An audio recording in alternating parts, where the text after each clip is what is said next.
The Civic hatchback blends sporty design with everyday practicality, with its turbocharged engine, sharp handling, and bold exterior.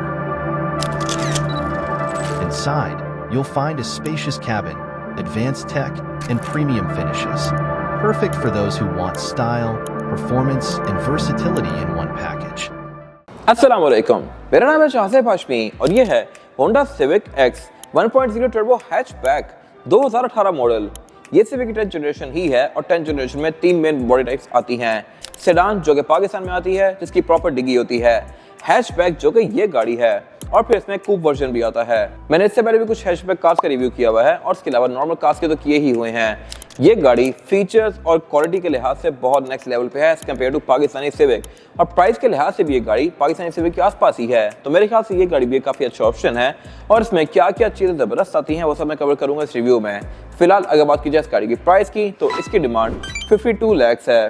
ये गाड़ी cycle motorsport के पास available है और अगर आपने इसके बारे में कोई इन्फॉर्मेशन लेनी है तो आप दिए गए नंबर्स पे कॉल कर सकते हैं या फिर आप साइकिल मोटरस्पोर्ट को विजिट कर सकते हैं, जो कि रावलपिंडी में DH2 के गेट 1 के ऑपोजिट लोकेटेड है।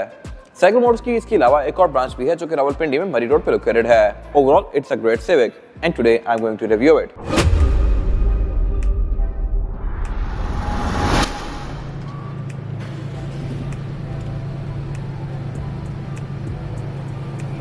Let's start with the exterior of this car. Looks के लिहाज से ये गाड़ी काफी हद तक पाकिस्तानी सिविक एक्स से मिलती जुलती ही है, लेकिन यहाँ पे चीजें थोड़ी सी डिफरेंट हैं और इसके अलावा फीचर्स का भी फर्क है। फीचर्स यहाँ पे काफी इंप्रूव्ड हैं, इस तरह से कि ये गाड़ी रडार ऑफर करती है। इसके ब्लैक फॉग के साथ वाला एरिया देखें तो ये बंद है और इसके अंदर बेसिकली रडार के सेंसर्स आते हैं जो कि इसके बहुत सारे फीचर्स को इनेबल करते हैं, वो सब मैं कवर करूंगा अंदर जाके। और अगर बात की जाए भी हेडलाइट्स की, तो ये प्री फेसलिफ्ट वाली हेडलाइट्स हैं, तो इसमें प्रोजेक्शन लैंप दिया गया है जो कि हैलोजन वाला है। ये यूके इंपोर्ट वाली कार है, बट स्टिल यूके में भी इस गाड़ी के अंदर हैलोजन लाइट्स आ रही थी, तो ये मेरे ख्याल से एक बहुत वियर्ड चीज है। प्रोजेक्शन लैंप के अंदर अगर होंडा कोई बाइस राउंड वगैरह देता तो बहुत बेहतर था। खैर बगैर डिटेल इसमें वैसी दी गई है जैसा कि लोकल कार में आती हैं, और इसके अलावा फॉग लैंप भी इसके LED में है। बाकी बोनट वगैरह इसका सिंपल सा है, बम्पर की लुक काफी हद तक डिफरेंट सी है, इसमें कट लाइंस वगैरह काफी स्ट्रॉन्ग दी गई हैं और ये गाड़ी पार्किंग सेंसर्स भी ऑफर करती है। ये चीज पाकिस्तानी सिविक आरएस में अभी तक नहीं आ रही। और अगर बात की जाए इस गाड़ी की साइड प्रोफाइल की, तो यहाँ भी चीजें काफी इंटरेस्टिंग हैं। एक तो इसमें कॉर्नरिंग लाइट्स दी गई हैं जैसा कि पाकिस्तानी सिविक में भी आ रही थी, बट इसमें रिम 17 इंचेस के आते हैं कंपनी से ही। अगर कैटेगरी देखी जाए तो ये गाड़ी सिर्फ 1000 सीसी कार है, बट स्टिल इसमें रिम बड़े दिए गए हैं, फीचर्स काफी अच्छे दिए गए हैं, और इसके अलावा ये गाड़ी एक और चीज यहाँ पे अच्छी ऑफर करती है जो कि मैं कवर करूंगा। फिलहाल अगर बात की जाए यहाँ तक की, तो इसके साइड मिरर रिट्रैक्टेबल, एडजस्टेबल और ऑटो वाले तो हैं ही, लेकिन ये साइड मिरर हीटेड भी है, प्लस इनमें ब्लाइंड स्पॉट मॉनिटर्स भी दिए गए हैं। ये गए मेरे ख्याल से एक अच्छी चीज़ है।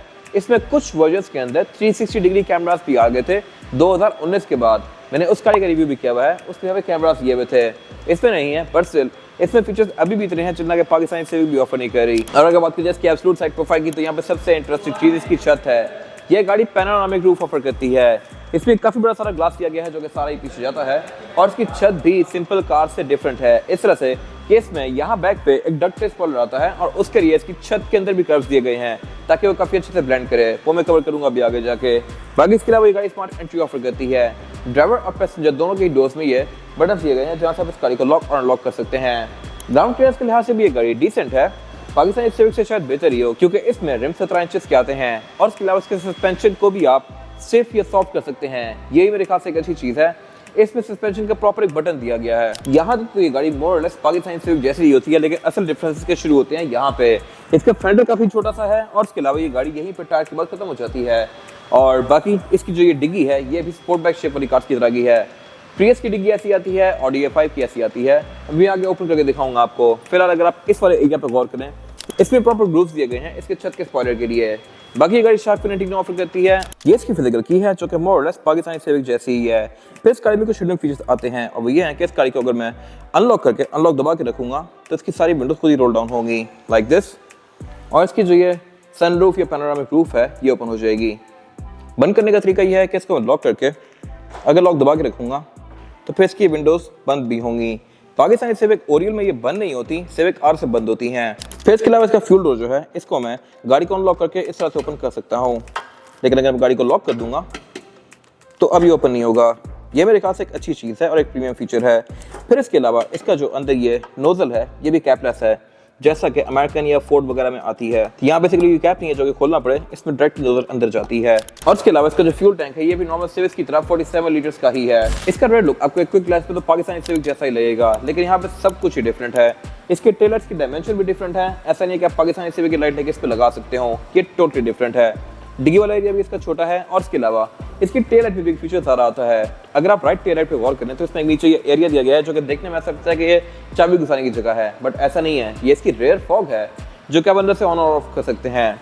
फिर इसमें प्रियस की तरह ही एक डक्ट स्पॉइलर दिया गया है, ट्रंक को लॉक करने के लिए नीचे यहाँ पर रिलीज है।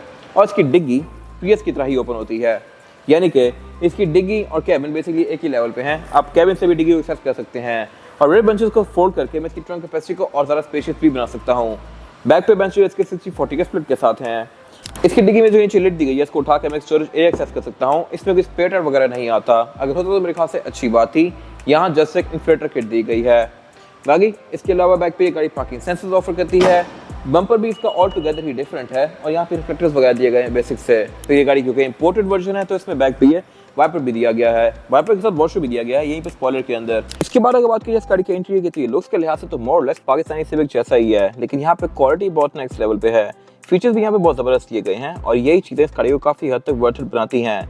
अगर आप पाकिस्तानी सिविक एक्स कंसीडर कर रहे हैं तो ये गाड़ी भी एक कंसिडरेबल ऑप्शन है, प्राइस के लिहाज से भी और फीचर्स के लिहाज से भी। फिलहाल अगर बात की जाए इसके स्टीयरिंग व्हील की तो ये स्टीयरिंग व्हील पूरा ही लेदर स्ट्रेच्ड है। पाकिस्तानी सिविक का स्टीयरिंग इससे कम प्रीमियम होता है। फिर इसकी स्पोक्स पे कंट्रोल्स भी ज़्यादा दिए गए हैं।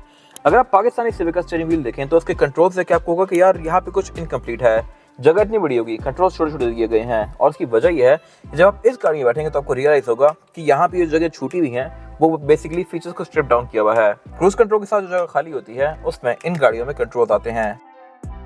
Same goes for let's spoke. इसकी लेट्स स्पोक को जो काफी बड़ा सारा डायल दिया गया है, यहाँ से आप इसके MID के बीच में नेविगेट कर सकते हैं। पाकिस्तानी सिविक में MID नहीं आता, तो खैर यहाँ पे फीचर्स उसकी वजह से कम दिए गए होते हैं। राइट स्पोक जो कंट्रोल्स दिए गए हैं क्रूज के हैं। क्रूज कंट्रोल ये गाड़ी एडाप्टिव ऑफर करती है, यानी कि अगली गाड़ी के लिहाज से अपनी स्पीड को कम और ज्यादा करेगी। ये एक बहुत जबरदस्त फीचर है और पाकिस्तानी सिविक में सिविक RS में आता है सिर्फ 2024 के अंदर।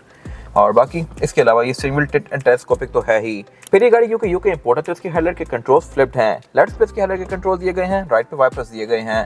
हेडलाइट के ऑटोमेटिक फीचर के साथ हैं, यानी कि ये डे और नाइट को सेंस करके ऑटोमेटिकली ऑन और ऑफ होंगी। सेम गोस फॉर वाइपर, इनमें भी ऑटो का फीचर आता है। फिर अगर बात की जाए इसके मीटर की तो मीटर की जो हाउसिंग है ये मोर और लेस पाकिस्तानी सिविक जैसी ही है, लेकिन सेंटर में जो इसका स्पीडोमीटर प्रॉपर दिया गया है ये एक स्क्रीन है और ये हाईली कॉन्फ़िगरेबल है। ये ड्राइव मोड से इसका डिस्प्ले चेंज भी होता है और इसके अलावा ये गाड़ियों को बहुत सारी चीज़ें शो करवाती है, जैसे कि ट्रिप्स, एवरेज किलोमीटर पर लीटर, आउटसाइड टेम्परेचर, गाड़ी की स्टैट्स, सस्पेंशन की स्टैट्स, लेन डिपार्चर असिस्ट वगैरह की स्टैट्स, ये सारी चीज़ें आपको यहाँ पे शो होंगी। और इसके अलावा इसमें इंजन ऑयल लाइफ भी आती है और ये गाड़ी को मेंटेनेंस स्केड्यूल वगैरह भी शो करवाएगी। तो ये सारी चीज़ें पाकिस्तानी सिविक में नहीं है। फिर इसके मीटर की हाउसिंग वैसी ही प्लास्टिक की फिनिश में जैसा कि पाकिस्तान में आती है और इसमें साउंड सिस्टम भी प्रीमियम है as compared to Pakistani car. Speakers में डैशबोर्ड में ये सबवूफर दिया गया है सेंटर में। और फिर इसके अलावा इसके डोर्स में स्पीकर आते हैं, ट्वीटर्स भी आते हैं जो कि पाकिस्तानी सिविक में नहीं दिए गए। और बैक पे भी इसके डोर्स में स्पीकर और ट्वीटर दोनों ही दिए गए हैं। फिर इसके अलावा एयर बैग भी एक गाड़ी 8 ऑफर करती है, एक स्टीयरिंग व्हील में, एक डैशबोर्ड में, 4 पिलर्स में और 2 सीट्स की साइड पर। और फिर इसकी जो मल्टीमीडिया स्क्रीन है ये भी फीचर्स के लिहाज से काफ़ी इक्विप्ड है। ये भी गाड़ी के कंप्यूटर के साथ सिंक्ड है। यहाँ पे भी आपको ये एवरेज वगैरह शो करवाएगी। इसकी आप थीम्स को ऊपर से चेंज कर सकते हैं और इसके अलावा इसमें फिर ब्लूटूथ, ऑक्स, नेविगेशन, USB ये सारी की सारी चीज़ें आती हैं। इसकी ओवरऑल यूजेबिलिटी पाकिस्तानी सिविक की स्क्रीन से बहुत बेहतर है। फिर नीचे क्लाइमेट कंट्रोल दिया गया है, ये भी डुअल जोन है, यानी कि ड्राइवर और पैसेंजर अपनी मर्जी के लिहाज से क्लाइमेट कंट्रोल के टेम्परेचर को एडजस्ट कर सकते हैं। ये चीज़ भी पाकिस्तान में नई वाली सिविक में आई है, एक्स में नहीं थी। फिर उससे नीचे इसकी हीटेड सीट्स के कंट्रोल दिए गए हैं। ये भी एक बहुत अच्छा फीचर है जो कि यूजुअली प्राडोस वगैरह में आता है। फिर इसमें जो साइड मिरर है ये भी हीटेड है और फिर नीचे यहाँ पे वही डॉट दी गई है जैसा कि पाकिस्तानी सिविक में आती है। उससे पीछे इसका सबसे इंटरेस्टिंग एरिया है और वो ये स्टिक शिफ्ट। ये मैनुअल है और इसमें 6 स्पीड फॉरवर्ड ट्रांसमिशन आती है। और इसके अलावा इस गाड़ी में एक और चीज इंटरेस्टिंग है, अब ये है कि अगर लेट्स सपोज गाड़ी बड़े गियर में है और मैंने रेस कम दी है, मैं क्लच से पाँव उठाऊंगा तो गाड़ी बंद हो जाती है, जो कि हर गाड़ी में होता है। तो इस गाड़ी में भी वो चीज़ होगी, लेकिन यहाँ पे ये गाड़ी स्टार्ट खुद होती है, आपको इसको ऑन नहीं करना पड़ेगा। एम्बैरेसिंग मोमेंट आपको थोड़ा सा कम होगा। अभी मैं इस गाड़ी को छोटे गियर में करता हूँ और जैसे भी क्लच उठाऊंगा तो ये बंद हो जाएगी, लेकिन ऑन भी खुद ही होगी इस तरह से। ये मेरे ख्याल से एक इंटरेस्टिंग चीज़ है, तो आप वहीं से फिर क्लच उठा के इस गाड़ी को चला सकते हैं। बाकी इसके अलावा फिर इसकी ये पार्किंग ब्रेक वगैरह दी गई है, यहाँ पे ब्रेक होल्ड दिया गया है, सस्पेंशन को स्टिफ और सॉफ्ट करने का कंट्रोल दिया गया है। यहाँ पे बेसिकली डायनामिक मोड ऑन और ऑफ शो करवा रही है। इसके अलावा इसमें इको आइडलिंग भी आता है, इकोनॉमी मोड भी आता है। और अगर बात की जाए पीछे दिए गए सेंटर कंसोल की तो ये सेम पाकिस्तानी सिविक जैसा ही है। यहाँ पे कैपेसिटी अच्छी खासी स्पेशियस है, ये स्लाइडेबल भी है और है भी लेदर की फिनिश में। अगर बात की जाए सीट्स की तो ये भी इसकी लेदर की फिनिश में है और ऑल ब्लैक है। ये है मैनुअली एडजस्टेबल, इनको मैं इस तरह से आगे पीछे करूँगा, बट इसमें हाइड्रोलिक भी आता है। इसके अलावा बाकी डोर पैनल्स भी इसके ऑल ब्लैक हैं। जो ये डोर्स की फ्रिल्स हैं ये फिनिश के लिहाज से थोड़ी डिफरेंट है as compared to Pakistani Civic. और बाकी विंडोज में चारों ही सिंगल टैप वाली हैं। फिर साइड मिरर इसके ऑटो रिट्रैक्टेबल हैं और इसके अलावा इसमें पुश स्टार्ट भी आता है। फिर यहाँ पे कुछ और कंट्रोल्स दिए गए हैं, जैसे कि traction control on off, parking sensors को ऑन ऑफ करने का, लेन डिपार्चर असिस्ट और रडार ऑन ऑफ करने का कंट्रोल। बाकी इसके अलावा अगर बात की जाए रूफ की तो ये पूरी ही फैब्रिक की फिनिश में है, लेकिन ये पाकिस्तानी सिविक से बेहतर है। वेंटी मिरर इसमें ड्राइवर और पैसेंजर दोनों के लिए दिए गए हैं, विद अ लाइट जो कि ऑटोमेटिकली ऑन होती है। रियर मिरर इसका ऑटो डिमिंग वाला है। इसमें ऊपर पैनोरामिक रूफ दी गई है जो कि आप इस तरह से ऊपर क्लोज कर सकते हैं। और अब अगर बात की जाए स्काई में रेयर पैसेंजर के लिए सीटिंग कैपेसिटी की तो यही बैक पे डिसेंट है। मेरे पास पे लेग रूम सफिशिएंट है और हेडरूम भी पाकिस्तानी सिविक की तरह ही, बट इसमें यहाँ पे फीचर्स बहुत बेहतर दिए गए हैं। इस तरह से कि एक्सटीरियर विंडोज जो है ये सिंगल टैप वाली हैं, यानी कि इनको सिंगल टैप से फुली रोल डाउन और रोल अप कर सकता हूँ। फिर इसमें बैक पे एयर बैग्स भी दिए गए हैं, कर्टन एयर बैग्स। फिर इसके डोर्स में स्पीकर के साथ साथ ट्विटर्स भी आते हैं जो कि पाकिस्तानी सिविक ऑफर नहीं करती। और इसके अलावा इसकी सीट्स भी लेदर की क्वालिटी के लिहाज से बहुत बेहतर हैं। फिर इसमें सेंटर कंसोल दिया गया है जिसमें 2 कप होल्डर दिए गए हैं। बाकी सीट बेल्ट वगैरह इसमें नॉर्मली दी गई हैं। रेयर बेंचेस के 60-40 के स्प्लिट के साथ हैं जो कि पाकिस्तानी सिविक में नहीं आते, लेकिन इसकी बैक पे डिग्गी भी कैबिन के साथ ही जुड़ी हुई है। तो यहाँ से गाड़ी बस बैक पे जरा सी और खत्म हो जाती है।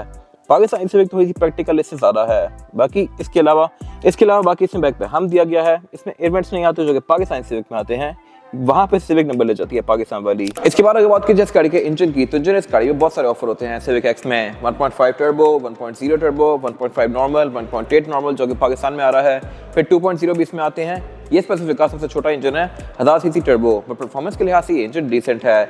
ये गाड़ी 1000 सीसी होते हुए भी 128 हॉर्स पावर प्रोड्यूस करती है, जो कि नई सिविक 1.5 के बराबर है। जो 1.5 ओरियल वगैरह आते हैं उनकी हॉर्स पावर भी 127, 128 इस तरह समथिंग है। तो ये पावर के लिहाज से उसके बराबर है। ये गाड़ी क्योंकि सिर्फ 1000 सीसी है तो इसका पंजाब में लाइफ टाइम टोकन होगा। बेशक आपके पास मेहरान हो या फिर ये वाली सिविक हो, दोनों का लाइफ टाइम टोकन है। ये मेरे ख्याल से वियर्ड चीज़ है। बाकी इसका जो इंजन है 3 सिलेंडर है। सिविक के इसके अलावा जो इंजन आते हैं वो सारे ही 4 सिलेंडर होते हैं और ये सिर्फ 1000 सीसी होते हुए भी काफ़ी बल्कि इंजन है। इसका पूरा इंजन बेड काफ़ी टाइटली पैक्ड है क्योंकि टर्बो का बहुत सारा मैकेनिज्म दिया गया है। यहाँ पे ट्रांसमिशन इसमें मैनुअल है जो कि 6 स्पीड फॉरवर्ड है, यानी कि इसमें टोटल 7 गियर हैं, 6 फॉरवर्ड 1 रिवर्स। बाकी इसके अलावा इसमें फिर ABS, traction control, drive mode, ये सारी चीज़ें आती हैं। इंसुलेशन भी इसमें काफ़ी प्रॉपर दी गई है और ब्रॉड के अंदर भी इसकी इंसुलेशन आती है। इसके बाद अगर बात की जाए गाड़ी के टायर साइज की, और टायर साइज ऑफर करती है इंपोर्टेड सिविक, यह है 235, 45 और 17।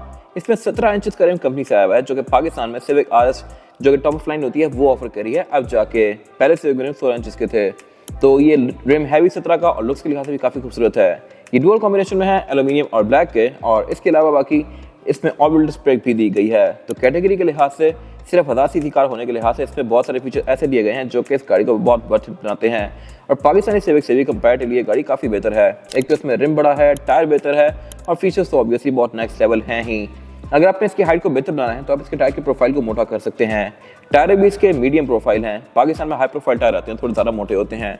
अगर आप वो लेके इस पर लगा देंगे तो इसकी हाइट थोड़ी सी बेहतर हो जाएगी और ग्राउंड क्लियरेंस भी। ये था आज का रिव्यू। अगर आपको ये रिव्यू पसंद आया है तो इसको लाइक कीजिए, मेरे चैनल को सब्सक्राइब कीजिए, और अगर आपके पास इस गाड़ी से रिलेटेड कोई भी राय है तो उसको कमेंट सेक्शन में शेयर जरूर कीजिएगा, ताकि वो लोग जो ये गाड़ी लेने वाले हैं वो आपकी राय से फ़ायदा उठा सकें।